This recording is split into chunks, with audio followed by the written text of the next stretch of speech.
Presiden Amerika Serikat Donald Trump terang-terangan telah menyerukan eskalasi Yaman, telah mengerahkan jet untuk melontarkan serangan udara gabungan antara Amerika Inggris. Mengutip Tribun News pada 16 Maret, kabar itu diutarakan langsung oleh Trump lewat pernyataan yang diunggahnya di media sosial X Gedung Putih pada 16 Maret 2025. Dalam pernyataannya, Trump mengumumkan bahwa ia telah memerintahkan militer untuk melancarkan operasi militer yang kuat terhadap gerakan Ansarallah Houthi. Diklaimnya bahwa serangan itu diperlukan untuk melindungi kepentingan pelayaran Amerika dan memulihkan kebebasan navigasi di Laut Merah. Trump memperingatkan bahwa jika Ansarallah Houthi tidak menghentikan serangannya, maka mereka akan menghadapi pembalasan.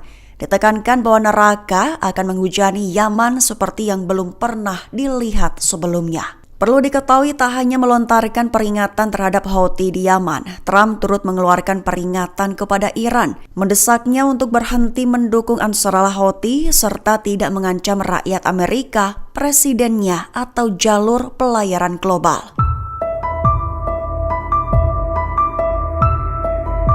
Hamas menyetujui kesepakatan dengan Presiden Amerika Serikat Donald Trump, di mana Hamas menyetujui akan membebaskan 1 tentara Amerika Serikat Israel, Idan Alexander, dan 4 jenazah yang memiliki kewarganegaraan ganda. Mengutip Tribun News pada 16 Maret, hal itu diutarakan oleh Hamas dalam pernyataan resminya pada Jumat 14 Maret 2025 lalu. Selain itu dijelaskan oleh Hamas bahwa negosiasi tidak langsung antara kedua belah pihak akan dimulai pada hari yang sama saat para tahanan dibebaskan, terkhusus untuk melaksanakan tahap kedua perjanjian. Hamas mengindikasikan negosiasi akan mencakup pengaturan terkait gencatan senjata, penarikan pasukan, dan pembebasan tahanan yang tersisa dalam waktu 50 hari. Selain itu juga ditekankan bahwa perlunya segera membuka penyeberangan untuk memfasilitasi masuknya bantuan kemanusiaan dan pertolongan.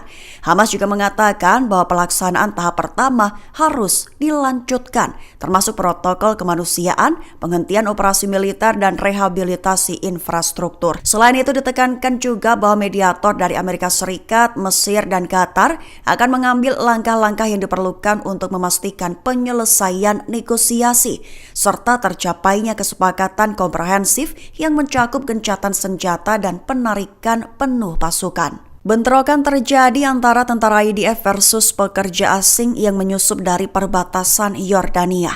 Dengan begitu, IDF diklaim memiliki alasan kuat untuk merealisasikan pembangunan pagar pembatas di sepanjang perbatasan Yordania. Mengutip Tribun News pada 16 Maret, hal itu merupakan laporan dari sumber utama KBRI pada 14 Maret 2025 lalu. Lebih tepatnya dilaporkan bahwa ada 8 orang yang diduga pekerja asing mencoba menyusup ke wilayah Palestina yang diduduki Israel dari Yordania pada Jumat 14 Maret dini hari. Sebelum melakukan penangkapan terhadap mereka, IDF sempat melepaskan tembakan ke arah mereka yang mengakibatkan luka-luka.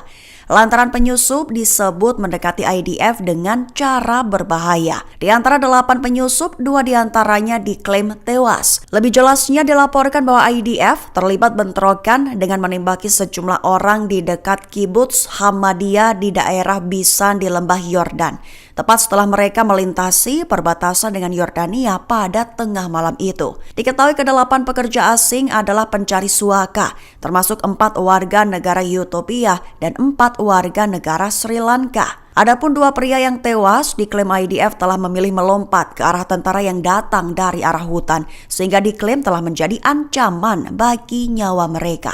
Militer Ukraina mengklaim bahwa Rusia telah melontarkan 178 drone dan 2 rudal balistik ke negaranya. Sebagai balasan, Rusia dihantam ratusan drone yang diklaim telah memicu kebakaran di distrik Krasnoarmeyski. Mengutip Tribun News pada 16 Maret, adapun aksi saling serang antara Rusia dan Ukraina itu terjadi pada Sabtu 15 Maret 2025 malam. Lebih tepatnya, Angkatan Udara Ukraina mengatakan bahwa Rusia telah meluncurkan rentetan serangan 178 pesawat nirawak dan 2 rudal balistik ke negara itu dalam semalam. Rentetan serangan itu merupakan serangan campuran antara drone serang jenis Shahid dan drone tiruan yang dirancang untuk membingungkan pertahanan udara Ukraina. Sekira 130 drone diklaim ditembak jatuh, sementara 38 lainnya hilang dalam perjalanan menuju sasaran.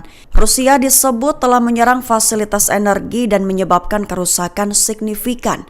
Sementara itu di wilayah Volgograd, Rusia, Gubernur Andrei Bokharov memberikan konfirmasi. Ia mengonfirmasi bahwa serpihan pesawat nirawak yang dilontarkan Ukraina telah jatuh dan memicu kebakaran di distrik Krasnoarmeysky di kota yang dekat dengan kilang minyak Lukoil.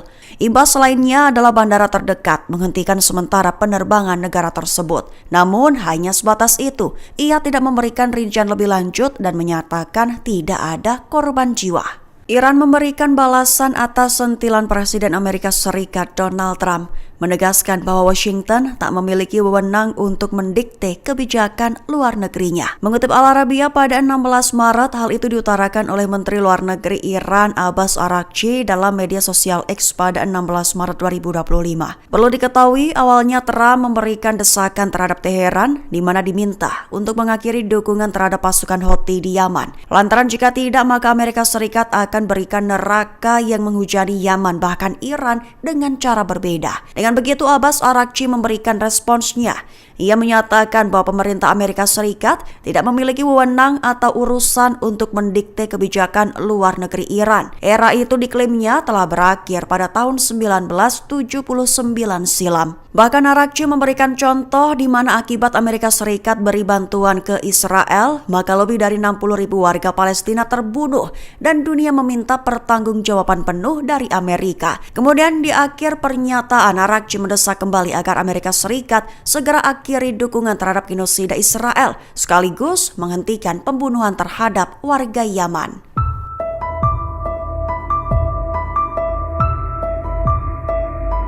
Profesor Madya di Institut Studi Pasca Sarjana Doha, Tamer Karmot, berikan kecamannya. Terkhusus ia mengecam usulan pemindahan paksa warga Palestina ke Afrika sebagai garis merah yang tidak boleh dilampaui. Mengutip Tribun News pada 16 Maret, hal itu diutarakannya dalam sebuah wawancara dengan sumber utama Al Jazeera pada 15 Maret 2025. Karmot menyatakan bahwa negara-negara yang secara diam-diam terlibat dalam perundingan, terkhusus tentang pemindahan warga Palestina, harus diungkap dan dimasukkan ke dalam daftar aib. Negara-negara yang dimaksudnya merujuk pada negara Amerika Serikat dan Israel. Ia menegaskan bahwa pemindahan paksa warga Palestina ke Afrika adalah garis merah yang tidak boleh dilintasi. Mengingat menurut Karmot, Sudan dan Somalia sendiri masih dilanda perang akibat warisan kolonial. Selain itu, Karmot juga menyatakan bahwa pemerintah dunia memiliki tanggung jawab untuk menghentikan usulan yang disebutnya menjijikkan tersebut. Dengan begitu, pemerintah Israel beserta sekutunya disebutnya harus diekspos dan dimasukkan ke dalam daftar orang-orang yang harus dipermalukan.